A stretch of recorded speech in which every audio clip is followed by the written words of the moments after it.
Bandla lamagcwetha kaZuma litshele ikhotho bona bazokuletha incwadi yokugula kwaZuma lingakachingi la namhlanje. uZuma ufuna uMengameli wekhotho yezokubuyekeza bona asebenze ngesibawo sakhe sokuzibilayeza ngobutsha.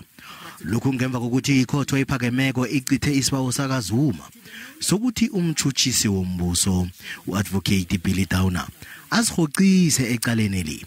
Gqwetha likaZuma udalimpofu ngangelithi ikhotho nayo ingabhala ukutshwilisa icala lokho kuzabe kukuphula amalungelo omsolwa. So a person in any event has a right to exercise their right of access to court, and therefore that is what in a way limits quote unquote the discretion of your lordship, or almost takes it away.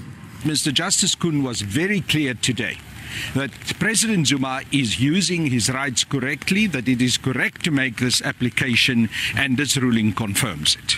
Umbuzo uthi amagcwetha kaZuma namhlanje bekenza amariyadla nangazwakaliko ukuriyadisa ukulalelwa kwecala. As much as the interests of justice demand that Mr. Zuma's reconsideration application should be allowed to be disposed of, there is also the interest of justice that demand that litigation must reach finality.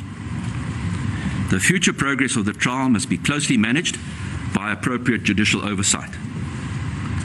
As soon as the decision of the President of the Supreme Court of Appeal is made and those proceedings are disposed of, the trial should proceed, absent any other compelling reason.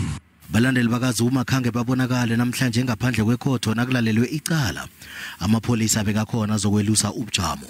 Ikhotho ephakemeko yePietermartizburg itshwilisele ukufikela ngomhlaka-17 kuMrhayili njengombana aqalene namacala obukhohlakali nokukhwabanisa nekampani yenkhali yeFrance iThales.